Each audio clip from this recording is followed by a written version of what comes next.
Assistant loco pilot की भर्ती आ चुकी है। पिछली वीडियो में हमने इसके और भी चीज़ें जानी थी। इस वीडियो में हम जानेंगे कि सीबीटी 1 से लेकर आपके जॉइनिंग तक क्या-क्या रहेगा। इसके अलावा इस परीक्षा को कैसे पास किया जाए सही तरीके से। तो आइए जानते हैं इसके बारे में। फॉर्म भरने के बाद सबसे पहले जो आपका होगा सीबीटी 1 होगा। सीबीटी 1 में आपसे 75 प्रश्न पूछे जाएंगे। ये 75 प्रश्न जो पूछे जाएंगे, इसकी जो टाइम रहेगी वो 1 घंटा रहेगी। गलत उत्तर देने पर 1/3 मार्क्स काटे जाएंगे। इसके अलावा इस एग्ज़ाम में स्कोर कार्ड के आधार पर मेरिट लिस्ट बनाई जाएगी। उसी के आधार पर सीबीटी 2 के लिए बुलाया जाएगा।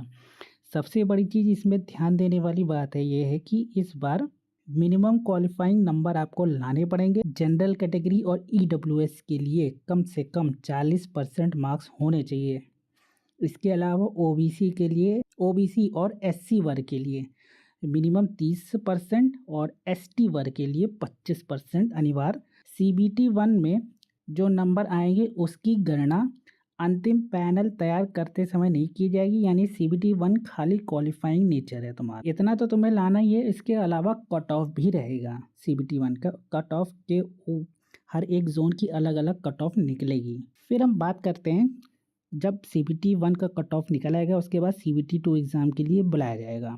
ये परीक्षा 2 भागों में होगी, जिसमें एक भाग ए होगा जिसमें 100 प्रश्न पूछे जाएंगे और ये 90 मिनट का होगा। इसके अलावा दूसरा पार्ट होगा जिसमें 75 प्रश्न पूछे जाएंगे। इस प्रश्न पत्र को हल करने के लिए 1 घंटा मिलेगा आप, और गलत आंसर देने पर 1/3 मार्क्स काटा जाएगा। भाग ए में सामान्य वर्ग और ईडब्ल्यूएस में, यानी सेक्शन ए में जनरल और ईडब्ल्यूएस के लिए 40% मिनिमम इसमें भी है। ओबीसी और एससी वर्गों के लिए 30% है और एसटी वर्गों के लिए 25% मार्क्स लाना अनिवार्य है टोटल में सीबीटी 2 में। वहीं भाग बी में 35% अंक लाना वाले उम्मीदवार को ही सफल माना जाएगा, यानी 35 से कम रहेगा भाग यानी सेक्शन बी में तो हटा दिए जाएंगे, आप मेरिट से बाहर हो जाएंगी। भाग ए यानी सेक्शन ए में जो अंक होगा वो मेरिट इसी के आधार पे बनाई जाएगी, लेकिन जो सेक्शन बी होगा वो केवल पासिंग मार्क्स होगा, यानी 35% अंक लाना अनिवार्य ही है। मिनिमम इतने लाएंगे तभी मेरिट के लिए का नाम आगे आएगा। इसके अलावा जब सीबीटी 1 और सीबीटी 2 आप पास कर लेंगे तो इसके बाद आपको सीबीटी 3 के लिए बुलाया जाएगा। इस दौरान निर्धारित प्रारूप में अपना दृष्टि प्रमाण पत्र मूल रूप से प्रस्तुत करना होगा, यानी आंखों का चेकअप करा के उसका आई सर्टिफिकेट, टेस्ट का आई सर्टिफिकेट होता है, वो आपको या तो प्राइवेट हॉस्पिटल से भी करा सकते हैं, लेकिन अगर गवर्नमेंट हॉस्पिटल से कराएंगे वो ज़्यादा बेटर रहेगा आपके लिए।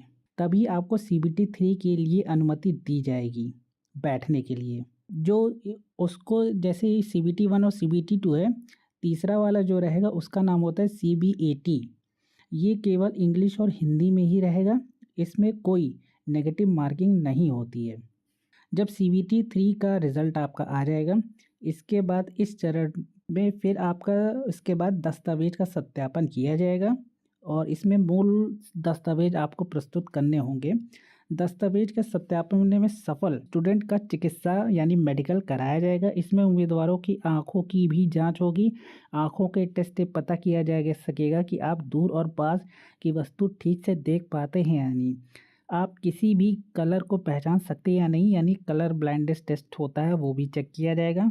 इस परीक्षा को पास करने के लिए आपकी नज़र बिना चश्मे के 6/6 होनी चाहिए। इसके अलावा सुनने का टेस्ट, छाती का एक्सरे यानी चेस्ट का एक्सरे, ईसीजी और शुगर टेस्ट, ब्लड प्रेशर, इन सब की जांच की जाएगी। इस परीक्षा में कुछ चीज़ें आपको, एक चीज़ बहुत ध्यान रखने वाली बात है कि रात भर भरपूर नींद लें।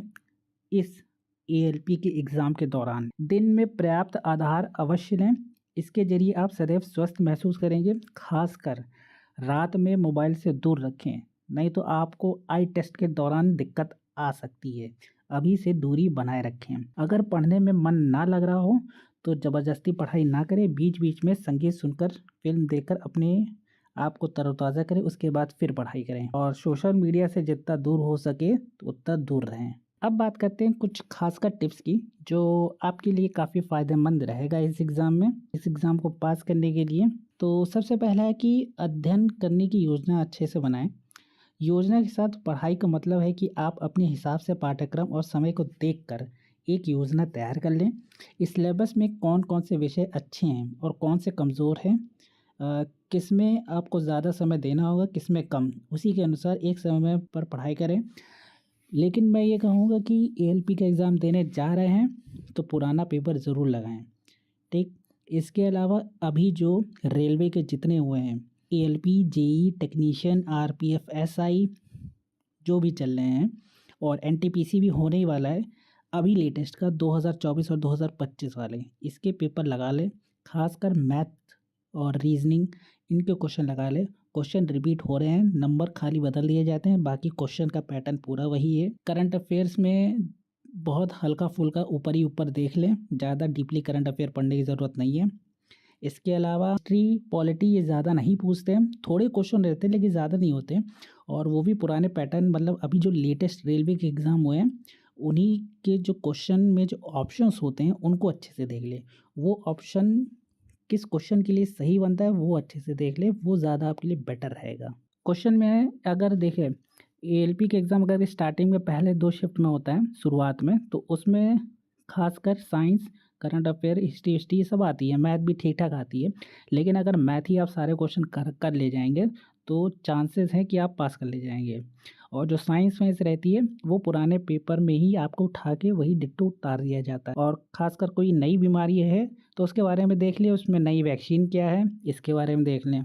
ये सब चीज़ें अगर कर लेंगे तो ठीक ठाक आपका रहेगा। मॉक टेस्ट ज़रूर लगाते रहें। मॉक टेस्ट से ज़्यादा मैं यही कहूँगा पुराने पेपर आपके लिए बेटर रहेगा।